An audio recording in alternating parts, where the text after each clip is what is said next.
By now, you've probably heard my Magic Wand story. It's a brand that's been part of my personal journey for more than 20 years. But no matter how many times I sing Magic Wand's praises, I'll never be able to fully capture the story of this incredible brand. Well, now journalist and author Kate Sloan just completed a limited audio series documenting the history and impact that Magic Wand has created over the last 56 years. It's called Making Magic. And the series chronicles Magic Wand's incredible brand story through interviews with nearly 40 experts, performers, business owners, educators, and fans. So I got a sneak preview of this series, and what I loved is that Kate weaves together snippets from all their interviews into this amazing story arc. She covers Magic Wand's journey from appliance store massager to its legendary influence on culture and sexual independence, and it's all just fascinating. The first episodes of Making Magic are available now at makingmagicseries.com or on all popular podcast platforms. Just search for Making Magic or visit makingmagicseries.com today. Thanks for listening to Sex with Emily. On today's show, I'm joined by Corinne Fisher and Krystyna Hutchinson, creators of the podcast Guys We Fucked, and author of the new book, Fucked, Being Sexually Explorative and Self-Confident in a World That's Screwed. I loved hosting these two women for an extremely frank and fun discussion about confidence and self-acceptance, sexual shame, masturbating with your imagination. Hey, that's a new concept. The right way to communicate before a threesome, why it's important for women to celebrate other women, yes, even the hottie your ex is sleeping with, and embracing your sexy imperfections once and for all. All this and more. Thanks for listening. Look into his eyes. They're the eyes of a man obsessed by sex. Eyes that mock our sacred institutions. Bedroom eyes, they call them in a bygone day. Hey, Emily, you got a boyfriend? Because my man E here, he just got his heart broken. He thinks you're kind of cute. A girl's got to have her standards. Oh, my. Do women know about shrinkage? Isn't it common knowledge? What do you mean, like laundry? It shrinks? Can we not talk about sex so much? Are you kidding me? Oh my God, it feels so good. Being bad feels pretty good. But you know, Emily's not the kind of girl you just play with. You're listening to Sex with Emily. We're talking about sex, relationships, and everything in between. For more information, go to sexwithemily.com. Check out our podcast. We release it 2 times a week. If you don't know that, and you can easily subscribe to the podcast and check out all the blogs. We do post things on the website every day so you guys can have better sex and relationships, because that's why you're here, right? And also social media is an awesome way to stay connected, per usual, at Sex with Emily across the board, Instagram, Facebook, Snapchat, and Twitter. I'm jumping into the show because my guests are here. I'm so excited to talk to them. A very special guest. They just flew in. They came to the show. I have the infamous women from the podcast, the very popular, amazing, successful podcast, Guys We Fucked, or F asterisk D, right? If you guys don't know. Corinne Fisher and Krystyna Hutchinson. Hi. Welcome to the Sex with Emily podcast. Hi. This is a big moment. I'm so glad you guys are here. Two sex podcasters uniting. Yeah. And in honor of your new book, which we've all read in the office, we're very excited about it. The full title, I'm really excited getting off and saying fuck so much, I said on the show. Great, so go for it. Fucked, being sexually explorative and self-confident in a world that's screwed. Congratulations. That was beautiful. Thank you. It feels really good. So if you guys want to follow them all, this will all be on the website as well, but it's all your social medias at Sorry About Last Night, Facebook and Instagram. And then there's the at SRY About Last NYT. That's our Twitter. Nailed Twitter. Mm-hmm. I nailed that. Yeah. Tell me about you guys, how you met, how you got started. And for people who haven't been listening to your podcast, I love the story. So let's just get into it. Yeah. So I moved to New York City to intern for SNL is what I wanted to do. And my first internship was with a management company, talent management, called Lehman Entertainment. Corinne was one of the 3 people who worked there. So I was her intern, which is how we met. I was a sophomore in college. And you guys met that. Okay. Yeah. And I had just graduated, and it was, being an assistant in the entertainment business in New York or LA is grueling. You're working super long hours. You're not getting paid a lot. So an intern was extremely helpful. Krystyna was very helpful when I was crying at my desk on Friday nights at 10 p.m. because LA likes to take their time in sending things to New York. And true. Yeah, and like So laid back, every Friday it would chill, happen. flaky. You know, and I'm in my 20s. I want to go out and live a life.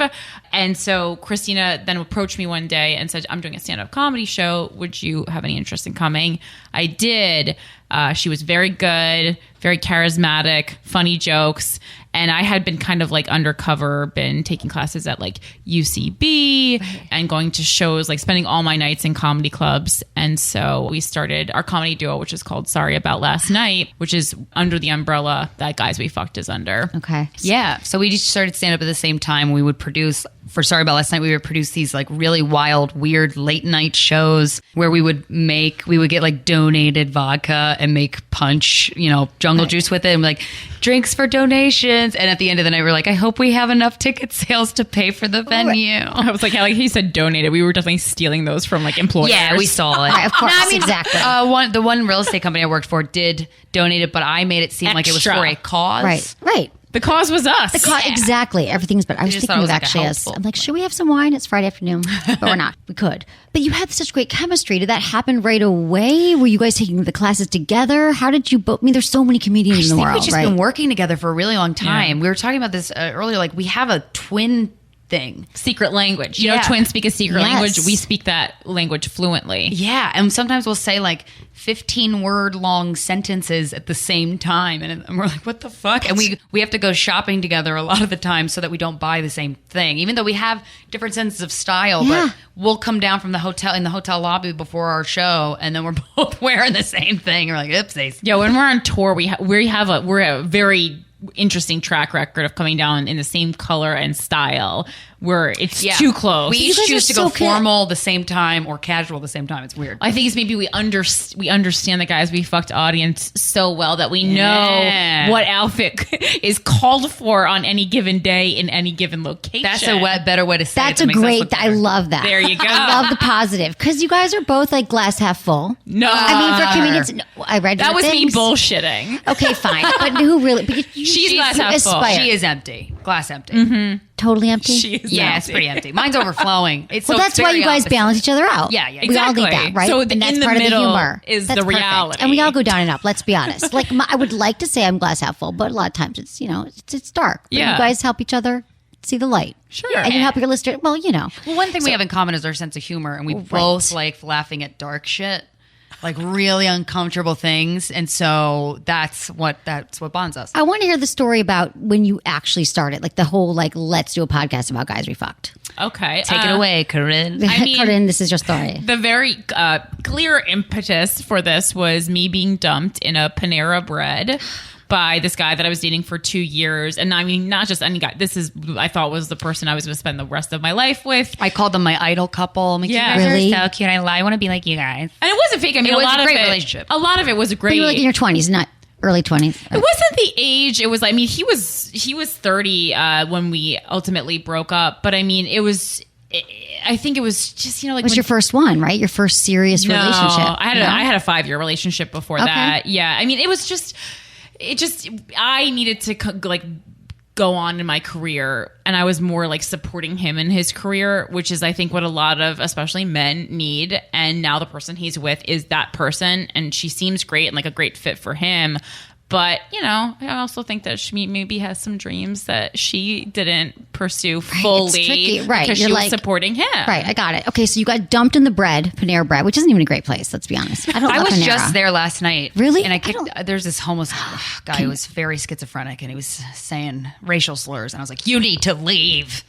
And then I was like, "Don't stab me." And then they fucked. Yeah. They fucked, right? We did nothing, right? Everything On happens the at Panera podcast. Bread. Okay, so then you were like, after you got dumped, and you're like, okay, we should just start a podcast. Well, I was Fuck. heartbroken. I mean, I was going I'm through. sorry, I didn't mean to be like, well, you're in your 20s. I get it. Heartbreak it was is hard. like- no. I get it. No, it was fine. It just wasn't. It wasn't about the age. I'm kind of a very old soul anyway. It was just the timing and what he needed from me and what I needed from a partner. Have you ever gotten dumped before that, Corinne? No, and it's Right. also like the first time you're dumped is terrible. Especially if you don't expect it. Even if you look back Right, at no, our it's time. always terrible. It's the worst thing. No, right? It's a Yeah. rejection But of who you are. Exactly. Completely. And and so I just spent a year wallowing in a pool of my own self-pity. We were working together, making a lot of sketches and still doing live shows, and I just really immersed myself in comedy. And then after a year, I kind of pitched this idea to Krystyna. And the idea for Guys We Fucked was very much like John Cusack High Fidelity. Like, let's go back and interview all the people we've had sex and relationships with to use it as a mirror to hold up to ourselves and find out what we could do better. Right. And then that very quickly changed into, number one, you just are who you are. It's not so much that you need to change everything about yourself. No. And opened up this much larger conversation that got a lot more serious than we expected. And we were just inundated with emails about things that we have no level of expertise in, and kind of had to read and research and didn't catch know up. it happened as often. Like, we have a very unique window, and I feel like you probably do too when you hear from your people who listen, into what people are ashamed of sexually, excited about sexually, and want to talk about, but just won't, because they know what they're having sex with. Exactly. So let's talk about that for a minute, because you said your audience knows you, what you'd want when you come down, the outfit. But they do. They really don't. You feel like your audience knows you, and you know your audience now. So what have you realized? What surprised you? Because I know you did. You said in your book, which everyone has to check out the book. Which I love the way it's written. It's fun. It's light, but it's also got it's meaty and light at the same time, and entertaining and comedic. Oh yeah. Let's get into the Instagram live. Okay. Hello, I'm excited. We're in the middle of a podcast here, and I've got Guys We Fucked here. I've got Corinne, I've got Krystyna. All the guys we fucked. All the guys they fucked are waiting outside. Okay, you guys, they're awesome. We're sitting here, we're just getting into their book. Check out their new book, okay? It's fucked. You should all get this book. You see it? Being sexually, I can't read it back. Self-confident, sexually explorative in a world that's screwed. Thank you. In a world that's screwed. And we're getting into it now, so welcome. Thank you for joining us. This is a good time to be here. Okay, so into your book. Well, we'll get into the book and everything, but no, you did say in the book, thank you very much, that you were surprised that people started emailing you. You got the podcast. Yeah. You started it 4 years ago? Yeah. 4 years ago. And you're like, holy shit, these people are emailing like with all these questions. And a lot of it kind of came down to like shame and not accepting themselves and feeling, you're like, wow, people are really going through some things. So what have you learned? What have you... Well, tell me about that shame. Yeah, I think I mentioned in the book, very succinctly, it's that I realized from doing the podcast what a different experience I've had living my life because I haven't walked around carrying shame, and how differently I see the world.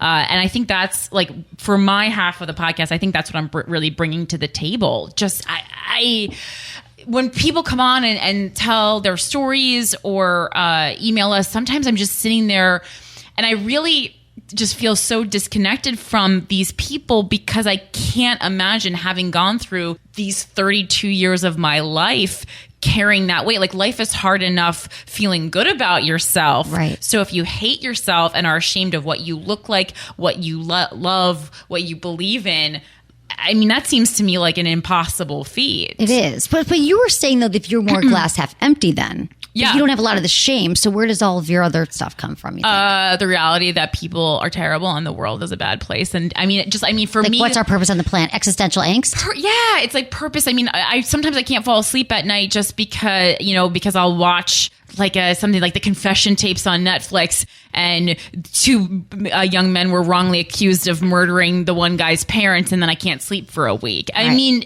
I guess that's not normal, but then again, that upsets me greatly. No, I get it. I think either we're wallowing in our own stuff, or we're like, then you get to the point where like, I actually love myself. I do. And look, the world's such a messed up place. I think those are our choices, because the brain, we love suffering. And we don't love suffering. We can't help it that we're wired to go towards suffering. People are comfortable with it. We're comfortable. It's like a comfy blanket, and we get into suffering. But I think also that's where our mind... the minds don't default towards happiness. They just don't. Like the Buddha was all about suffering. Right? If you go back to like every self-help and every kind of... I hate suffering. I know. I don't love suffering. Right. But that's our default. I don't so we do what mind we can to bring it up. Yeah, I was going to say, she doesn't change the play. Right, exactly. Well, hey, we got to make comfort with our whatever it is. Yeah. Okay, so let's talk about the emails and the... So from women, so I love the way you guys talk to your listeners and talk to women and the advice you give, because it's kind of like, I think it's so... opening, because women do worry so much about, let's just start with it, with their vaginas. I love your book. Like, I'm like, could you pick your vagina out of a lineup? Like, I had Lark and Jamie come over this morning. I'm like, which vagina are you? Because it's like women, I didn't have the same thing, like maybe because I wasn't watching porn as when I, was growing up learning about sex, there wasn't porn as much, where I might have worried about other things, but never my vagina. So that didn't carry over into me right now. But there's a lot of vagina anxiety. Well, I didn't realize I think there's a moment in every woman's life where she realizes that not all the vaginas look like the one I have. Right. And I didn't know that until like later. You thought they were all like the same, kind of like we have 5 fingers and we have like, right. Yeah. Okay. I think it's cooler that they don't look I know. You never know what you're going to get. I didn't know about like when Corinne started talking about like meaty pussies. I'm like, what do you mean by that? A meaty pussy, right. Yeah, because I didn't know what that meant, and then so I think the first mention I saw that I even recognized that was a weird or different thing was on like The Hills when they used to call like Lauren beef curtains or something. They put that on TV on The Hills. Yeah, they did. Oh, that's terrible. That's where it started. It festers everywhere because does. I got through like 28 years of my life without ever even thinking or noticing that I had anything different or weird or less valuable between my legs. And so it's funny because actually doing this podcast about confidence, like I feel like I'm giving my confidence away, and then people's insecurities, I have to really, really be careful to protect myself from them kind of coming and infiltrating my bubble, because it's hard. People project. It's hard not to take that onto you and then start thinking like, oh, well, maybe I should have been worried about this the whole time. Am I just a huge narcissist? Right. Which I absolutely am, but I don't think that's but also confident. Like, always You a gotta bad be thing. Right. Cultivating confidence is the most important work that we can do on the planet for men and for women, whoever you are on the planet, because it doesn't naturally come so easily. And since we talk about sex a lot, women and men, we have a lot of insecurities around sex. So what would be a message that you think is the most important thing that you tell? Like, I feel like I'm always saying this, but I love the way you guys just sort of talk about your nipples or your... yeah. Well, I think with women, it's like yourself first and know how to pleasure yourself first. Yes. And those two things. And then when you know what makes you come and you know how to, you know what you like, then you have the tools to at least enter a sexual situation with a partner and say, this is what I like, or this is what I don't like. And so exactly. The most important thing. So how did you guys know that? Growing up, did you masturbated, right? You both I just on your masturbated. own? Like I humped everything in the goddamn house See, from like didn't. 5 didn't either. onwards. Yeah. My first So if I boyfriend could taught me how to that's- masturbate. He yeah. did? Yeah. I mean, Good I was for- like, I had just turned 18 and he was, going on 26. So I was very lucky that I had someone. Panera? No. Oh, different guy. Yeah, before my college boyfriend who I dated for 5 years, and he was great. And I was really lucky to have someone who was so sex positive and so knowledgeable and like accurate knowledge. Right, not like fake, fake news, fake sex 22-year-old news, guy right. knowledge. Yeah. No, that is really great for formative years, because most women, and you probably get this from your emails, I know every day we get emails, why can't I have an orgasm? I'm insecure about sitting on top. He's going to look at my boobs. He's going to look at my body. And really, it just basically they're about orgasms. And I always say, you got to know your own body. What makes you feel good? And I don't know how else to and it's, no matter how many ways I say it, we still get the questions. And every day, of course, there's new listeners. But it's just really the most important work you can do. And sex is going to get better. I was thinking about this the other day because there was a news piece on female sex dolls, sex robots. Yeah. And I was very creeped out by it at first because I'm like, ugh. But then I thought, because I didn't hear of them making male ones yet. And maybe they have, I just haven't known. But I'm like, I think the women actually could use a male sex doll so they can experience what it's like to fuck without giving a shit about what the other person thinks of you. Exactly. And that's women. I think women, and I was certainly did this to myself all the time. I always cared about, is this a good position? Do I look? I'm like, who fucking cares? Right. When you have an orgasm, you're like, it's not sexy. It is in the moment because you're both having sex and you hopefully like the person, but sex isn't really that sexy if you think about it. Right. And everyone tries to pretend it is. They and are. It's silly. I mean, it's true. I hear from a lot of people who are sleeping with women. I would say women in their 20s, they're, learned about sex for watching porn. Like, I don't understand if she's into it or not. I feel like they're kind of acting like the women in porn. Like, they're doing these things that they're so out of their body. And I feel like these are the women who have not spent the time exploring and figuring out what makes them feel good. And taking time with your own body, And that is the sex. The irony of it all is that once you learn, that is the sexiest thing. It's not making noises like this woman in porn or moving in a certain way. It's when you truly love yourself, love your body, spend time in your bedroom with a mirror between your legs and literally going, wow, look at my clitoris. Once I start to get turned on, it swells or it's hidden behind this clitoral hood. I mean, it's really great work to do. And you're like, that's mine and I love it. But until you do that, or until you just, if you're comfortable doing that. If you're comfortable, you don't need to start with that today. But that is a good exercise for everyone to do. Homework. Yeah, no, I mean, it's homework. I think the key. I went to sex school. We had to make our vagina. We had to do things with like snow. We had to like sex school. Yeah. Well, I got my doctor. I call it sex school, but where I got my doctorate, we had to like, it was sex school. I went to sex parties, but no, and sex school parties. But you had to like, one of the classes was we had to get up naked. Interesting. It's extracurricular in front of class, and we had to like look at our. You had a choice. Well, I don't think I've ever told the story. You're looking at me like she hasn't heard this one.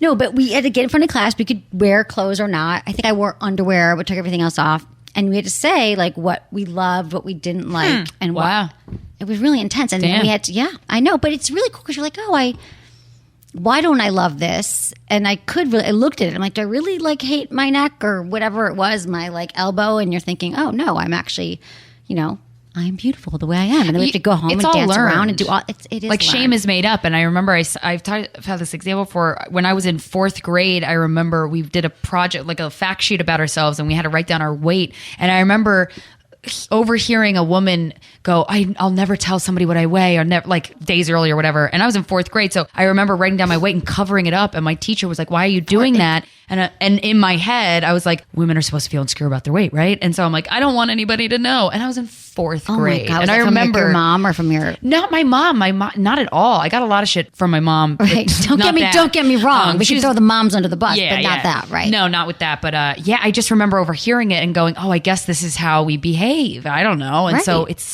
I think of that example, and then I think of just all the ways we're fucked because we're really being presented with things that aren't realistic, like opinions of ourselves, and we're adapting them just because we're leading by example or something. Well, I think there's like a hard push to love yourself. I don't even think you should love your soul. As far as your body, I don't even think you have to love your aesthetic body. I think you just have to accept that is what you have, and realize that you have the choice to either you can work out, you can diet, you can make it better, or you can just say, you know what, this is how I am, and this is what I like, and I'm going to accept that this is what I have, and this is what I look like, and I'm going to do the best. And I mean, the important thing is like, are you healthy? Do your parts work correctly? I mean, that's so much more important. Do they bring you pleasure? Do you know how to use your body to get the things that you need?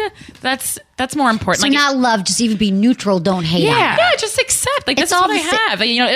Everything could always be better. I mean, that's no way to live. Right. Well, living that you're. Oh, questions. We've got questions. Oh, guys, we fucked. Hi, Corinne, Christina. They're awesome. Hi. Ask. Yes. What are the steps you can take to desensitize from these unrealistic standards of sex? I think first things first, masturbate with your imagination. For porn, me, right? You're not porn. Yeah, you guys go back and forth about porn. I do porn. I watch porn a lot, and then I'll challenge myself, and I'll be like, just masturbate to your thoughts. Mental challenge. It takes so much work. And I'm so disappointed because I'm like, oh man, porn is a lazy way. It is. To just put exactly what you want to see in a search field and get it and come in 10 minutes. And it's just, you're more in tune with what you want and what you like and what you find attractive and what arouses you if you do it to your imagination. It's true. And that's a skill too, building it. Like, because what really turns you on? Because I think for a lot of women, it's very confusing why they're not turned on at the same time as their partner, right? Like, why don't I want, when he walks in the door, for example, a heterosexual couple, he's ready to go. I'm not, because many women not as in touch with what actually really truly turns us on. What is our erotic theme? Think from your pussy. I've told a lot of women that. Think from your pussy.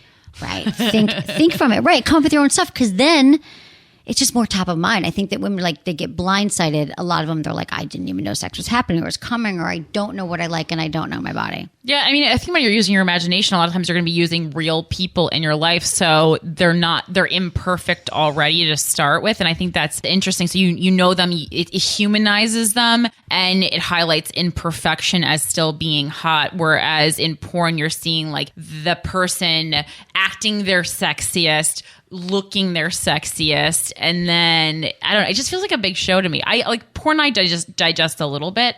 I just get too wrapped up in like how people are being treated. So doing this fucking podcast. So how I was going to ask you guys how it has.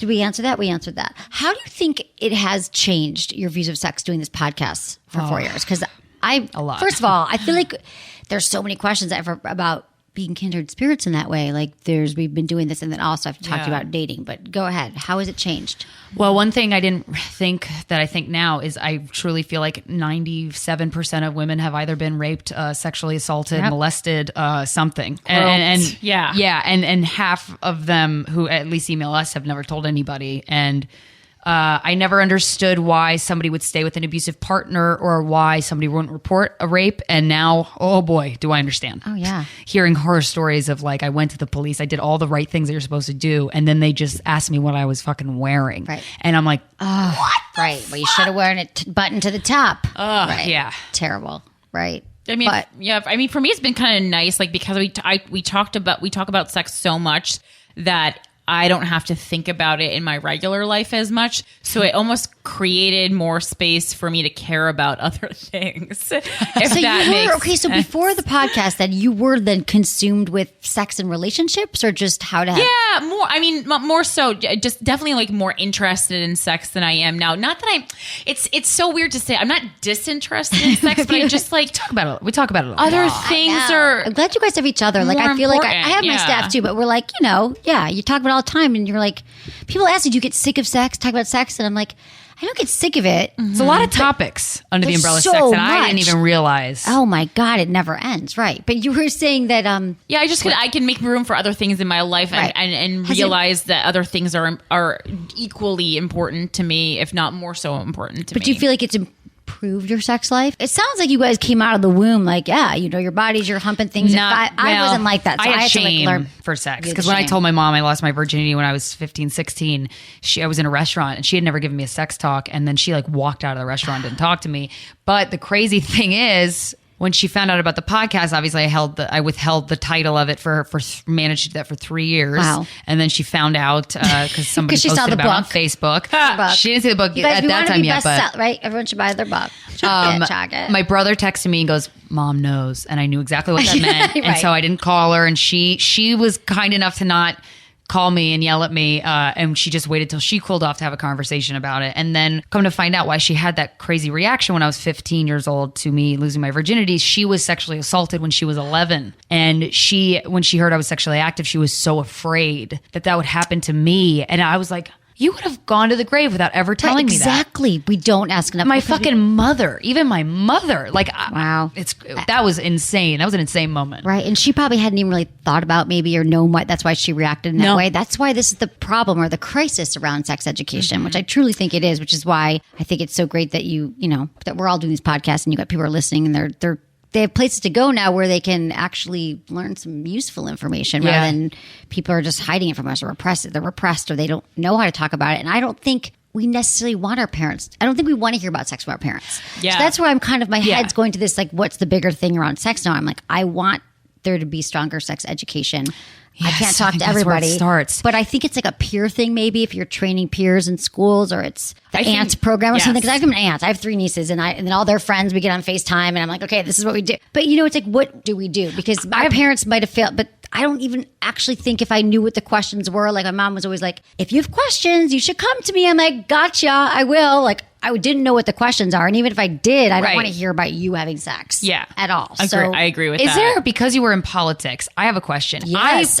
I believe, and if there's steps to do it, I'll do it. How do we get sex education in the United States is in a dire position where you don't have to teach. You can teach abstinence only if you choose a public school, which is insane to me. But ways to combat that is you get on your local school board, run to be on the board and get elected and insert these things in the curriculum. Right. And that's even an uphill battle. But is there a way to propose a new legislation to require discussion about sexual assault, sexual abuse in middle school sex ed? Well, I think there should be. I don't think right now. I don't think it's anything like that's going to happen in our government. But if we wanted it to, what would we do? How would we even start? Get a senator behind it? Like, I don't even know. Yeah, I mean, you would. I think everything starts locally with politics. So I think that if you start local, it can go more global, go national. So I feel like, where you guys live, if there's local people, like there's a school board actually. I know like in San Francisco, I'm sure there's like the school and county board, and they are elected officials and they eventually want to be senator. And that's why they climb through these ranks. Right. But there are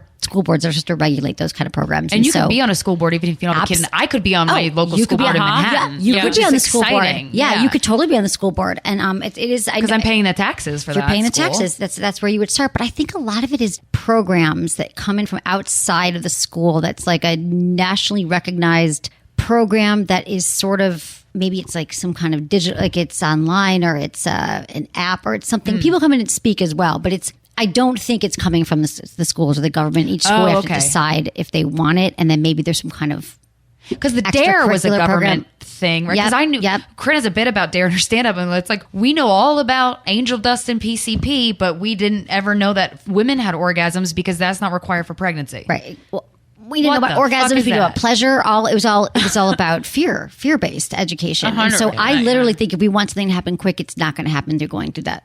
Going through the system. Yeah, I mean, in the book, I talked about this website that I discovered while doing research for the book called Scarletine, and here I am at 31 years old, it's the best. Learning more from this website that's obviously meant for teenagers than I learned in my entire life combined, and that's why I wanted to point it out. I was just like, guys, go here. This is so much more valuable than like reading some weird article from like Maxim or watching pornography. I have to say, we have another question, but I was going to say the same thing, is that for the 12 years or 13 years I've been doing this, Scarletine is the one site that I've always mentioned. It still is great. So if you have kids or anybody, like, go there and learn about sex. You don't have to have a parent be part of that if you don't want the conversation. We have another question. Hello. Hi. Good question. Is there a way to apologize to someone that you might have harassed or assaulted? Or better not to say anything? I think depends on the situation. That's going to be very dependent on the situation, and the person is going to be responsible for knowing what was the last time we talked, what were the circumstances, am I friends with this person's friends, can I maybe check in with them first before I contact this person, because this person might really not want to hear from me. Right. But I mean, I think that in an instance where maybe you don't feel like that person will be re-traumatized by hearing from you because it was like a violent rape. I don't think you want to be like, sorry about that, by the way. Yeah, sorry about the rape. You're looking good. That's you're going to feel insulted and demeaned, on top of everything you already feel. Yeah. I think there's definitely different levels. I actually had a really personal experience with this over the past couple of days. I got this DM on Instagram from a comedian who I recognize the name as being a comedian. I honestly couldn't pick him up out of a lineup if my life depended on me. And he was apologizing for like a couple of years ago. Apparently he brought me up at a show in a way that implied, because of the name of our podcast, that he wanted to fuck me, and then wanted to explain that that's not what he, and I was just like, God. And I get messages like this every now and again. And I guess especially in times like this, when like people's emotions are flaring up and everyone's afraid they're going to be next to, and it kind of rubbed me the wrong way, because I feel like he was just trying to cover his bases, cover his bases, and also like who have I assaulted? Let me go through my list. He wanted me to congratulate him for this incident that, number one, did not affect me at all, and also that I did not remember, and then almost got aggravated that I wasn't like, oh my God, thank you for being the most chivalrous man. I was like, it seems to me that you just delivered a hack joke and that I was not amused by it. Exactly. I was like, that's what it seems don't like you get to that me. Also, another thing too, like that kind of thing, like we get brought up on stage by male comics when it's done in a bad taste way all the time, and it's to the point where I think the bigger point in that is like, it wasn't even a speck on my radar, because that's how often it fucking happens. Well, that's the other thing, is that it happens all the time. I mean, because all these things have happened in my life too, these aggressions or sexual assault, not assault, but throughout my life it's happened. I'm like, that time. I've been remembering sex with Emily. They're like, who's had sex with Emily? This is me sex with Emily wherever I go. I'm like, it's funny. Yeah, I've never heard that one before. Yeah. Great question though. Thank you for that question. I think that was helpful. We're gonna take a break. We love you all. Thank you for being here. Okay, you guys, Corinne, Krystyna, Guys We Fucked, amazing podcast, their book, check it out. We're going to do a quick shout out to our sponsors. You guys get to go shopping in the sex toy closet. Yes. I know you guys get a lot of sex toys, but we said we're going to do a curated. We never get to pick them though. Yeah, it'll be really fun. I can't wait. Okay, so thank you for supporting our sponsors. They help keep this show available and free to you all, and we will be right back.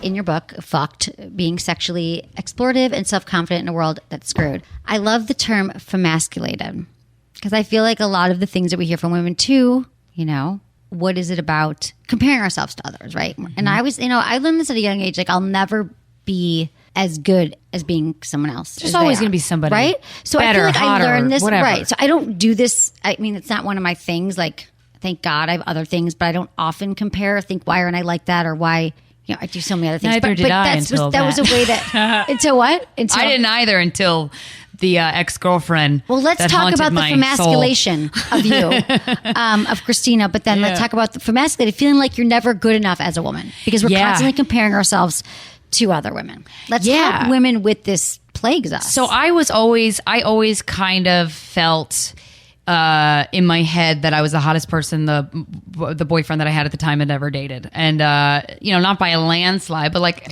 being attractive was important to me, way too important to me. And then I kind of started to let that go and realize, there's like other things that to be good at and you could be proud of, and it looks whatever, who cares? And then when I met my boyfriend now, Steven, of 6 years, when I first met him, he was dating a famous porn star, and he had told me about it, and I was like, Stoya. Can we say this? You talk about her all the time, right? She was on the show a while ago. So many times, I'm like, can I talk about you on this TV show or in the book?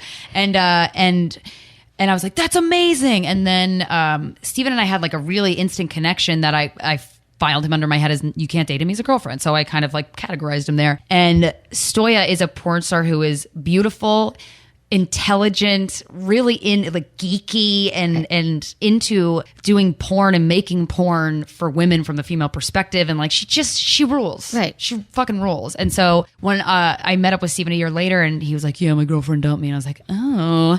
And then I started dating him, and he was kind of getting over her.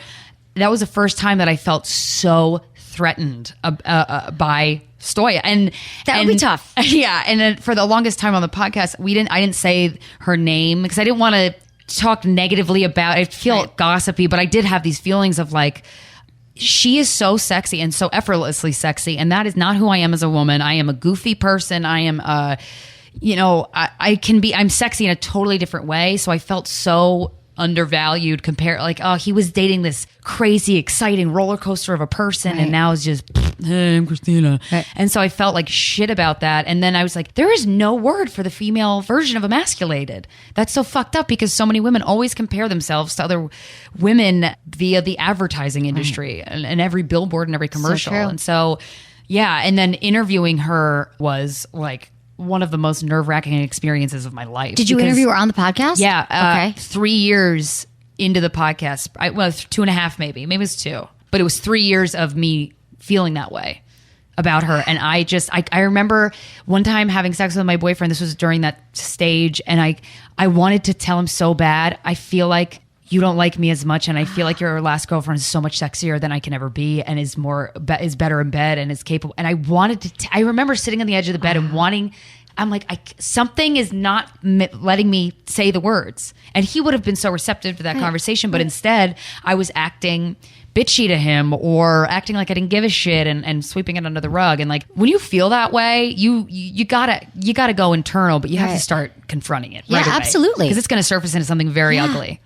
So and then you brought it up to him and you talked to her, and it kind of took like everything else that you admit when we talk about our fears, we talk about that kind of takes away all the power, the hold it has on you. God, well, I humanized her because I was putting her on the highest pedestal on the highest mountain in the clouds, and then when she said on the podcast, she said, I feel like I'm standing on top of a pedestal inside of a garbage can because people treat her like shit. Yeah. She can't get an apartment. She can't get a bank account. She can't get, people come up to her and say degrading things when she's just trying to fucking go grocery shopping. And so I had her as this, but that's not, we do that too, right?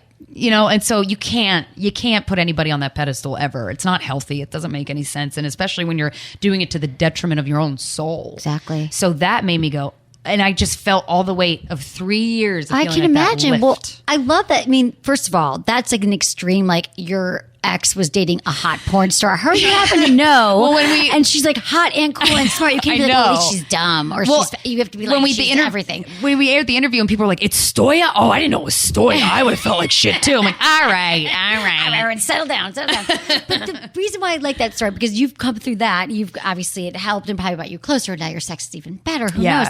But we get those emails every day from women who are like, I'm really concerned because my boyfriend, I'm really inexperienced. You guys get those emails a lot from women who are like, I'm really inexperienced, or I know that he's been with more women than I have, or I know that she, and that just all this worry about our sexual performance and that we're not going to meet up. We're not going to add up. And that's not going to make you in the moment. Oh, exactly. And then you're not going to come. Everything is taking up. What is your best advice for staying in the moment during sex? Look each other in the eyes. Yeah, intimacy. Yeah, I mean, Going slow. like moving using slow. an acting technique. There's an acting technique that an actor named Josh Pice created. I can't remember the name of the acting technique, but basically it's like you just have to be present in the moment. And when you find your mind drifting, you literally say out loud, "I'm back." I use this technique. I'm back. I'm back. I'm back. I'm in back. my life all the time. Obviously, you can't say out loud during sex, "I'm back," but I think to myself all the time, "I'm back." All the time. It's called, I remember, it's called committed impulse. And I think I'm back all the time because I have a really hard time staying in the moment. And I think a lot of us do. I've left 16 times, but that's good. I'm back. I mean, it's so hard. Can you imagine? It's hard to be, I've always been this way. And now with everything else going on in the world, to be focused, I like I'm back. Steven and I did this thing recently where I was like, can we just have sex, like do foreplay, and then like you're inside me, and then we just like breathe and just like stay there and don't move. We don't move except we breathe deep. And it was, oh my God, it was so hot. That's Tantra, basically. And I was I was sort of, this sounds silly, but I've been doing this, for a while, and people were like, oh, Tantra. I'm like, yeah, I'll get to Tantra eventually. Like the Kama Sutra. Like I was kind of putting them in the same category that like one day I'll do those positions with your leg goes up. Fuck that. But the thing about Tantra, so I thought it was, and then I'm going to have a full body orgasm and I'm going to sit there for 6 hours and stare into someone's eyes. I'm like, I can't even like sit by myself for that long. That kind of time. But then I've started to do a little like Tantra light. I went to this 5-day retreat in Hawaii because where else are you going to do Tantra? Sounds great. With this guy, but it wasn't even about, it was with John Wineland. And he's great. He talks about like the masculine and feminine. And there was singles and then there was couples there. And there was also his girlfriend who's a Kundalini teacher. Have you ever taken Kundalini yoga, which is also about like breathing into your pelvic floor and how we're so disconnected with our It sounds like bodies. Italian cunt to me, but it's not. Okay. What, Italian cunt? Like an Italian cunt. Oh. Kundalini. Kundalini, right? It does. Sorry, I just had to get that out of my system. It's amazing. So, but what it was, and I didn't really know what I was in for, but he was on my show and he was very powerful the way he talked about the way we are in our, the way women are in their feminine. Well, a lot of women lose our feminine because we're sort of mimicking this toxic masculinity that we think we have to be like in the world to kind of compete with men. So feminism, what it kind of brought was, oh, we're going to be tough. We're going to be strong. We're going to be independent. I know I'm very much like this in this, like, I'm going to support myself and I'm going to be independent. I don't need anybody. And that's sort of how I was raised, which is super sexy in the bedroom. But no, but it's saying like, how do women get back into their bodies? Because we've lost a lot of that. And because when we are really in our bodies and feeling sexual, that's what we could get taken advantage of. And so there's just all these messages that society has passed down that we're not really in touch with our bodies. So that was kind of the premise of his podcast, is in men learning to be men. Because a lot of times we look at men and we're like, that's not sexy because he's not. There's a lot of layers to it. The point is, I went to this thing and really we sat there, we had to pick partners, and I sat with this one guy, I had not met him, and we were there for a few days, but we would partner up, and it was like 45 minutes. We'd learn these techniques and we sat there just like my legs, like I sat on his lap with like my legs wrapped around him, but we all have clothes on. No, there was no sex allowed. We all had our clothes on, but this was an exercise. So we'd been building up to it. And we had to look in each other's eyes. And then we had to regulate our breathing. So, which isn't something when you don't really think about it, kind of starts to happen. It is uncomfortable with a stranger. Exactly. It can be very uncomfortable. Because you're vulnerable. And it's so intimate and so vulnerable. And we've been learning about bringing your feminine energy, because men actually, the masculine, so you could even be a woman who's in your, so if you're a gay couple, lesbian, there's a masculine energy and a feminine energy with sex. Whoever takes that on, it's great. But for women, typically, the feminine brings the energy, right? And the masculine brings sort of the more of the stability in the sexual realm. So the man, he's supposed to regulate to my breath. So we're sitting there and we're looking into each other's eyes. And so my mind wants to control it and be like, did he just breathe that? And he's like, no, I've got that. We're not allowed to talk, but I'm just thinking, okay, he's going to pick up my breathing. And then eventually, it didn't take very long, a few minutes, we're like staring at each other and we're in each other's eyes, and the breath is going and we're looking, and it does. And then he says, like, start bringing your energy. So I started just to like, and it wasn't like, he was like, bring it. But I was like, I started just to breathe into my pelvic floor, like all this stuff moving up and down. And I felt like it was the most intimate experience I think I've even had with someone I did not know. And it could have escalated. Like I could see like this guy became so sexy. I was aroused. Oh, cool. I was aroused. I was turned on, but it wasn't like I wanted to, You're I just wasn't present. sexually, I was present. You just present. I was Jump on his present. dick, yeah. So yeah, I didn't. How did you pick partners? Was it based on like, were you physically attracted to this person? No, that's the thing. But here's the amazing thing is that people who I wasn't attracted really to anyone in that way, but you realize, and this is, I think, the beauty of this work is that when you connect with someone on an intimate level and you're really present with them, I find them very attractive. I found them very connected. yes. I wasn't looking at everything else does fall away. Yeah. And so you just kind of would move through partners. But there were couples that were there working and they did breakthrough amazing work. And then there was like this. Oh my tell God. about it. This is my next level stuff I've been doing the last few years. Is kind of like on my own path, because a lot of the stuff I've been doing on the show is, I love, giving advice and talking about very basic, not basic, but the tips, the stuff that people need to know about sex and relationships and Simple dating. things The 101, yeah. No, but I'm saying is that yes, but so much of it is that we are so disconnected from who we are, from our bodies. 100%. We don't know what we want. We lose ourselves. We expect sex is an out of body experience where we're trying to please our partners. And so I've just been trying to get back into my feminine, if you will. So my only thing with that is I'd be open to that, but the whole time I literally would be worried about being like sexually assaulted. Yeah. Yep.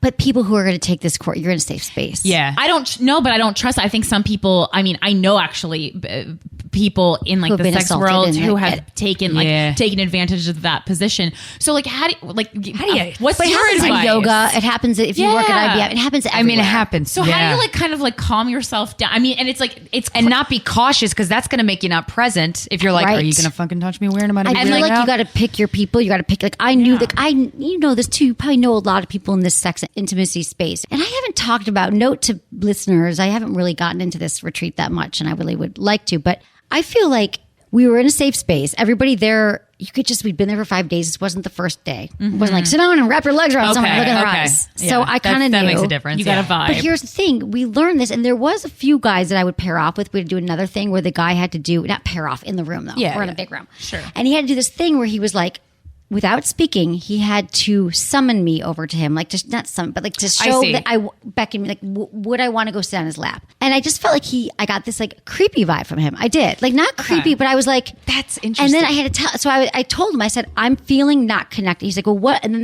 they kept pushing you though. He said, well, what would I have to do to make you feel safe? Because a lot of times we don't feel safe. So that was another tool we learned, that if you're ever out with somebody and you feel like this could be going somewhere, but I'm not feeling so safe, or I'm feeling like we had a connection, but he just went off the rails. He did something weird. He said, I'll come up to your apartment. You say to them, you know what I would need right now to feel really safe, to feel comfortable with you. Do you know what would really make me feel comfortable? And of course they're going to say like, yeah, like what would you want? And you're like, God, well, I feel like if you maybe took a deep breath, or if you kind of sat back, or if you just sort of sat here for a minute and talked, and you're just like, oh, and it kind of resets the moment. So when this guy was doing that and saying, come over to me, I was like, I really don't feel like you are seeing me right now. Like I feel like your eyes are flitting around, and I feel like you're kind of like not really present in this moment. So there's nothing that you're doing now that is like sexy and is making me to want to go sit in your lap. So we had to get really like Every real man and needs honest. to have that conversation Oh though, my because I was talking to my boyfriend, was really dwelling the air right now. He's like, is someone going to come at me and say I assaulted? I'm like, you don't have anything to worry about unless you assaulted somebody, Steven. Okay. So like, don't make it like, but Right. it's interesting because he's like, men don't know how to communicate, and they don't know what they're doing wrong, and and a lot of them are like that guy who you fell out of it with, the trying to summon you Right. across the room. He could have had the best of intentions and just truly didn't know. Right, and he's there trying to learn. And I think of all and the that's other amazing. women. I wish Right. every man could go through But this that. is the things that I've been going through, thinking, oh my God, this is mind-blowing work. Because Yeah. when I started to think about what do we do about what's happening in the world right now, and especially in the States with sexual harassment, and of course we could have talked about that for days, because on my brain, I'm up at night going like, I can't talk about anything. I feel like I need to figure this out. We all need to figure it out and solve this. And I'm like, well, what is it? Is it education? Like, my friend's taking at work right now. He's like, we're having sexual harassment day. And he just sent me like a multiple choice quiz they're taking. I'm like, Is oh, it a that's good gonna quiz work. or a no, shitty- but Yeah. it's like, which one of these is harassment? I'm like, dude.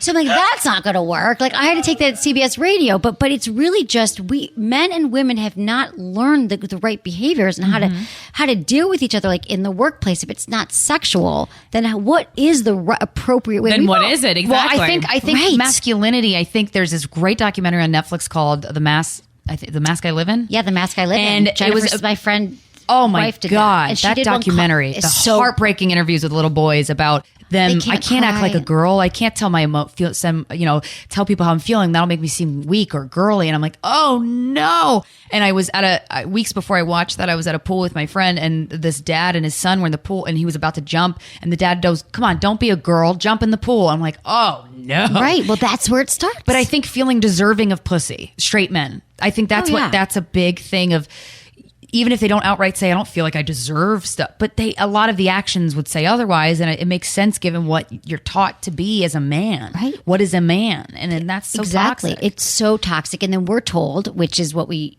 I think we talk about in our shows, you guys talk about in your book a lot, which is such a good, I don't think we could say this enough, that women are not put on this planet to serve men. No. Our body, we don't owe them anything. We don't have to give them a blowjob. We're not giving them, they don't have to show us how to have an orgasm. It's like we are responsible for our own sexuality, our own pleasure, and just that still, and even like I said, talking to my young friends, nieces who think like, it is about people are going to like me more because I do this thing. Or it's like new pics. I think I was listening to your show and you were saying that there was a girl who said that she was getting dick pics and that she was saying felt guilty or like, I she feel was like, very young. Yeah. She was young and she's like, I feel like I the TED should talk we said that we read her thing. Yeah. I was like, she was it was your TED 14. talk. I watched your TED talk. She was 14. And she's like, well, what do I do? We feel like because we're pleasers and we feel like, well, I should do this. No, it's like, no, you don't. So this is the kind of unwinding, but it starts so young. So that's why I'm like, we could go to legislation at our senators, but it starts with behavioral stuff from such a young age. So it's like, how do we unravel everything that we've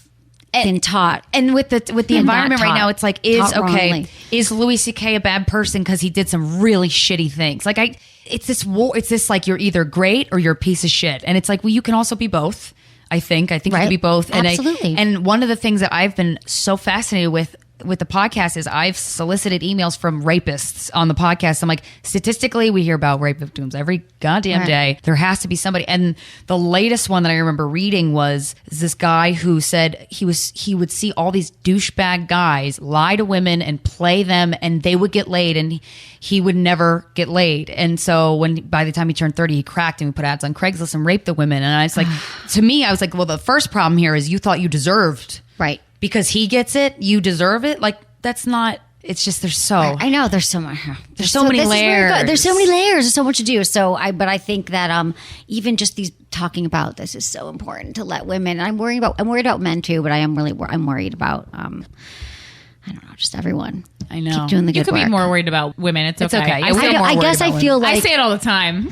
Well, but because men, feminine energy, we are ruling the world. It's the repression of our But I always think energy, too, but like with the whole masculinity stuff, I've been like having internal arguments in my head of like, I do worry more about women, but then it's like, well, men need a hug too or something. Right. Something's messed up with the way that they're approaching talking to women. Right, because I'm not angry. I'm like straight. really not angry at them because I feel like I can see where it's all gone wrong and how we have to rewind it. And so I'm putting this. I don't know. Maybe we could all band together. I came in the other day. I'm like, you guys, we have to do something. We need to do something now. I need to figure it out alone because this can't go on. And it's like, not. It's a discussion like this. We start talking and someone runs for Senate.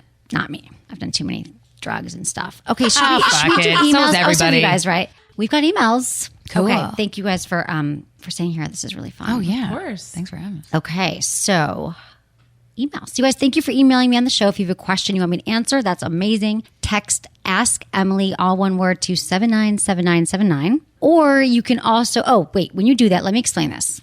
Ask Emily, one word, to 797979. What happens is you send that and then boop, you get a short form right back on your phone where you can enter your question and contact details. If you want me to call you we're doing a future caller show, just indicate yes on the form. And if you want to go to the website, that's cool too, sexwithemily.com via the Ask Emily tab. As always, include your gender, your age, where you live, and how you listen to the show. Hi, Emily. I'm a 23-year-old hot and confident female learning new sexual experiences here and there. I was in a long relationship, and now that it's over, I'm proud to say I'm happier than ever. Am I setting my sexual standards for men too high by constantly masturbating and learning what feels good for myself when the reality of a one-time hookup to be that amazing is so low? I feel like I'm stuck on trying to find someone who satisfies me, and I'm not enjoying sex as much, but I love to have fun with myself. What can I do to help myself and the future guys I'm with? A confused and horny fan, Christina, 23, Boston. It was me, guys. No, I'm just kidding. What'd you say? It's what? It was me, Christina. No, I'm just Exactly. Yeah, I mean, here's the thing about Christina. First of all, you're doing everything that we would tell you to do. I love that you're figuring out your body, what makes you feel good. So many women, these are the messages that we're trying to get across. So I love that you are figuring that out right now. And I don't think it's selfish. I don't think that your standards are too high. But I feel like, I mean, what do you guys think? She can go have sex with someone. I have a thought. What's her thing? Yeah. I've had this weird thing where when we started doing the podcast, it got me better at communicating sexually. And one of the things that we came out of it was 3-ways. Steven and I have had 3-ways since doing the podcast. I kind of accidentally said it on air. He edits it. So he's like, hey, you want to tell me something? And how we do it is we had this app, two of them were, we had this app called, it was called Tinder for 3-ways. Now it's called Field with 2 E's. And my comfort zones after we talked about it were let's go out for drinks or go out for coffee first. We will not be going home all together that night. 100% no, so that there's no Gotta pressure. Set those right. And so, but that gave me the opportunity to be like, okay, well, this is something that's sexual. Obviously, we're both on this app, and we're not trying to be in a relationship. We just want to have sex, and so I get to ask, like, what do you like? What turns you on? What makes you come? I wanted to meet with you because I like cuckolding, and I kind of want to see my boyfriend and another woman fuck in front of me. I think that would be really exciting. Is that something you'd be interested in? And I'm like, damn, that would have saved me a lot of bad sex if I had that conversation with my fuck buddies. Right, exactly. I can't believe, so you right, and this is in your book too. And I was thinking from my pussy. Right, exactly. And that really you were worried was. about his judgment. You're like, that would be hot. Because I'm like, we're all here on this app. Clearly we want to have possibly want to have a 3-way with each other. So let's do the interview thing. So why not, Christina, on these dates? You're saying like, why not just you're these one-time hookups? It's a one-night stay. Great. Why not what get the better most out of time it? to do you? You lose nothing. You're not. Exactly. Yeah. All you're doing is possibly communicating to have better sex with I that don't know how person. everyone knows it's a one-night stand ahead of time. I guess I haven't had. I mean, when I'm traveling, maybe I know, but I don't really like. I'm not a pre-med. I'm not for that girl who's on a date and going, well, what's this going to be? Are you going to be my future or whatever? I'm just like, let's be present. That's the way my mind works. But I don't think that. I think a lot of men would find that attractive and don't go into it tripping that it's already something that it's not. And if a guy doesn't find that attractive, that you are into having good sex and want to talk about it first, then maybe that's not the guy you want to fuck. Exactly. Well, I think also sometimes women can maybe think that it's a one-night stand just because of the fact that they are having sex like so quickly, and so they can talk themselves out of any future relationship because they're like, well, I had sex day one and I didn't really get to know this person. Right. I mean, I don't live that way, so it doesn't personally bother me. No, but doesn't it bother? Well, of course, I'm saying it bothers me that there's this whole notion of if we have sex on the first date, then that means that we're not going to be. What is it? Doesn't Stop mean with anything. your imaginary rules for yourself. Everyone's that are only making up hindering these you. freaking rules. Yeah. It doesn't. There's no sex police. There's like no one saying like they're not like, oh, you had sex on the first date. You're There should be these questions like sex positive police. There should be like, hello, yes, do you keep going? I just don't get it. Okay, so the second one, we'll ask another question. So yeah, I think that in sum, Christina, you're not enjoying sex as much because you're so in your head. And so, because she's saying she's not enjoying sex with these one-night stands. So I feel like these one-night hookups can be what you want them to be. I mean, you'll learn right away if they're not, but just bring all of you to them. All the great work you've been doing masturbating, you get an A+ on that. Bring it into these situations. You'll be surprised. Hey, Emily, I love your work. You inspire me. Anyways, I've been dating my boyfriend for a year and a half, long distance, and we only see each other every other month or two. When I do see him, I want to be attached to his penis because I miss sex with him that much. Problem is, my sex drive is way higher than his, and while he insists that I really turn him on, he only wants to have sex a couple times a visit, really only showing affection when he's actually inside me. I miss all the hot and heavy foreplay that makes sex so hot, and I don't mean just making out. I also wish he had said sexy things during the day, sent hot text, grabbed my ass, basically any signs of sexual interest. I've asked him, but he acts like it's a hassle.